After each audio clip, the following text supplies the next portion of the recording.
Olá pessoal, eu sou Helenice, esse é o canal Visão Inclusiva. Eu vou me autodescrever para aqueles que não me conhecem. O meu canal ainda não tem a acessibilidade em Libras, não tem a inscrição, né, do que está sendo falado. Estou precisando de uma ajuda aí, hein, gente? Ajuda dos universitários que sabem mexer com isso, que sabem colocar a descrição na tela, enfim. Bom, eu sou branca, uso óculos de aro cor nude, cabelos escuros, cacheado na altura do ombro, tô com uma blusa azul atrás de mim, estante branca. Hoje, 13 de dezembro, é o Dia Nacional do Cego. Essa data, 13 de dezembro, coincide também com o dia para os católicos de Santa Luzia. Então, assistam o vídeo até o final, curtam, compartilhem, se inscrevam, caso vocês não sejam inscritos, e deixem seus comentários.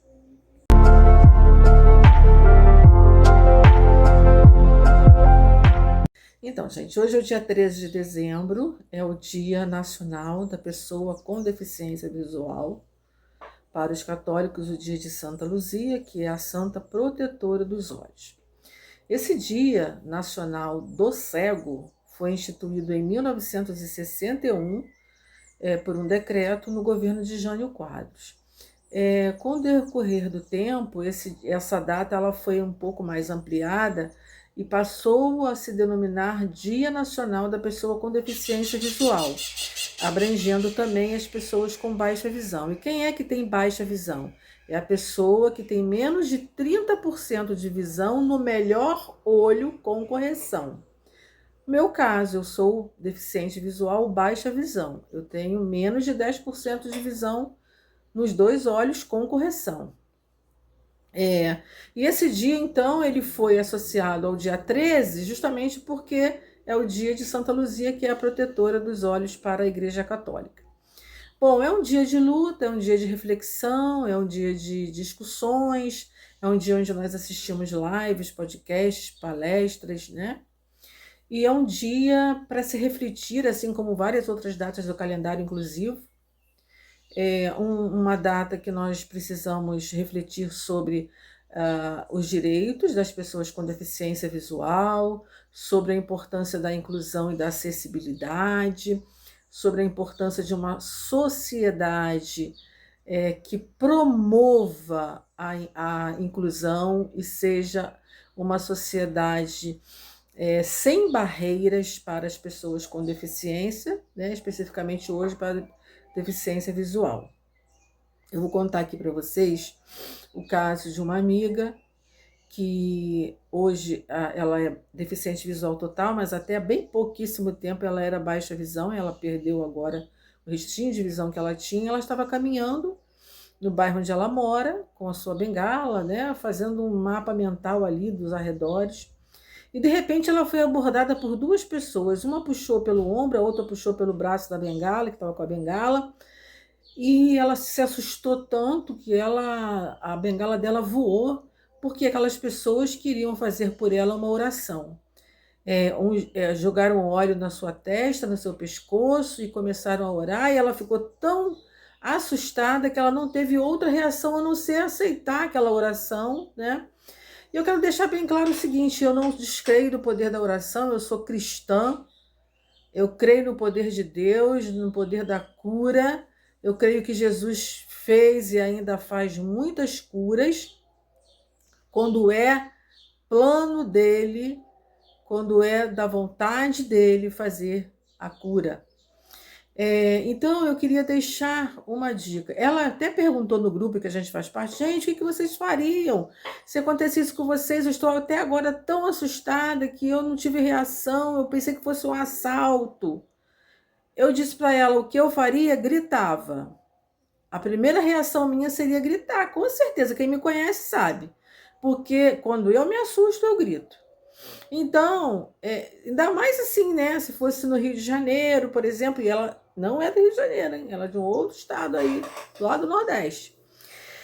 Então, assim, a primeira coisa que eu quero dizer é o seguinte: a segunda coisa, que a primeira que eu disse, é que eu creio no poder da oração, né? Não descreio do poder de Deus. Mas eu queria dizer o seguinte: Cuidado com a forma como você vai abordar uma pessoa com deficiência quando você quer oferecer alguma coisa, uma ajuda, uma oração. Pergunte primeiro se a pessoa aceita aquela oração, se a pessoa quer a oração, né? Porque, veja bem, quem é que disse que toda pessoa com deficiência, seja ela qual for, anseia pela cura? Quem é que disse que a pessoa com deficiência não está adaptada à sua vida e faz tudo, ou quase tudo, que uma pessoa sem deficiência faz? Então, fica aqui a dica: se você for abordar uma pessoa com deficiência, principalmente o deficiente visual, gente, que não está enxergando nada, ela não sabe quem é que está abordando daquela forma violenta, né? Então, primeiro se aproxime com calma, com cuidado, com cautela, se apresente e pergunte se a pessoa quer uma oração. Um outro caso aconteceu com um outro colega lá de Macapá, que ele estava acompanhado, ele é deficiente visual, estava acompanhado por uma pessoa que enxerga, e chegou uma outra pessoa também cristã para oferecer a oração. E aí, ao invés de perguntar para o deficiente visual, a pessoa perguntou para o acompanhante: será que eu posso fazer uma oração por ele?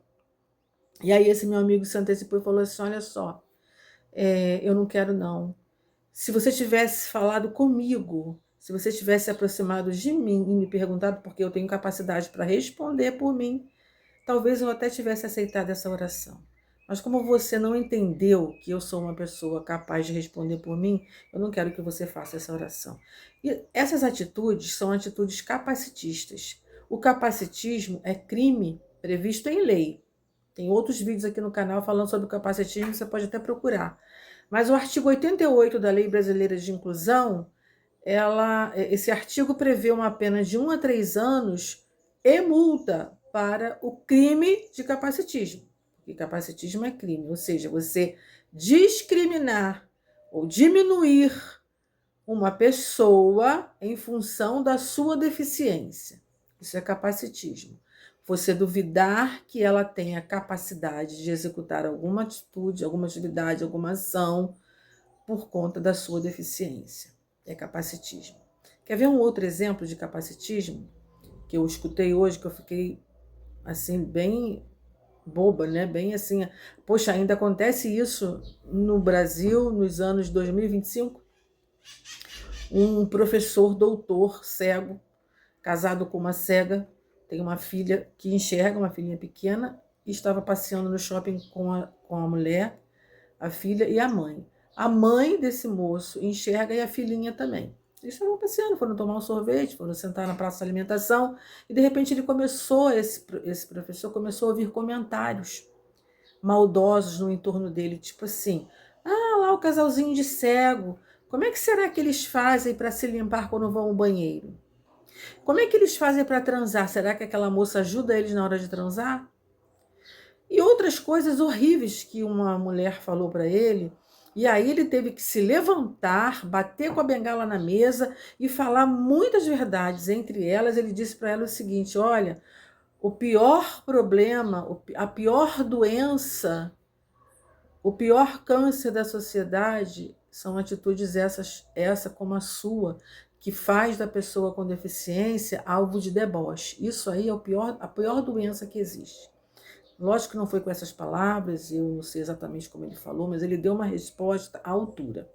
Então, existem duas coisas, né? Nós precisamos tomar consciência de que o capacitismo é crime, a sociedade precisa entender, precisa querer aprender a lidar com a pessoa com deficiência. Eu até dou muitas dicas no meu Instagram, Helenice Vasconcelos, né? @Helenice Vasconcelos com 2 L's no Instagram. Falando sobre dicas de como lidar com a pessoa com deficiência visual. Então, se você quer oferecer ajuda, pergunte. Se você quer encaminhar uma pessoa para algum lugar, ofereça o seu braço, o seu ombro. Não puxe aquela pessoa com deficiência visual pela bengala. Não faça da cadeira de rodas do deficiente físico um cabide para você pendurar roupa, casaco, blusa, bolsa. Não faça isso. Cuidado, porque capacitismo é crime. e crime previsto em lei. Então, nós precisamos hoje, no dia 13 de dezembro, que é o Dia Nacional da Pessoa com Deficiência Visual, lutar contra o capacitismo. E também, por outro lado, nós, pessoas com deficiência de uma forma geral, temos a responsabilidade de ensinar, de conscientizar a sociedade para essas questões, para a importância da inclusão, da acessibilidade, da aceitação, do perigo das barreiras, principalmente as barreiras atitudinais, né? E se nós nos calarmos, quem é que vai fazer isso por nós, né? Então nós temos que ter um equilíbrio, né? Uma sensatez nessa luta também, para a gente não fazer disso uma guerra declarada. Porém, a gente precisa conscientizar a sociedade que sim, o capacitismo é crime, que nós não toleramos o capacitismo, mas que também nós não somos intolerantes à falta de conhecimento. Algumas atitudes são por falta de conhecimento, outras, como esse caso do shopping, são por pura maldade, né? Por mediocridade, por pura mediocridade. Então a gente tem que ter uma visão bem certinha dessas coisas e a gente tem que saber como lutar. Então eu faço aqui um convite para a sociedade deixar de ser capacitista, para você buscar entender como lidar com a pessoa com deficiência, e o convite a você, que é pessoa com deficiência, seja mais um nessa luta, esteja engajada nessa luta para mostrar para a sociedade como lidar com a pessoa com deficiência, seja ela qual for. Então, 13 de dezembro, Dia Nacional da Pessoa com Deficiência Visual.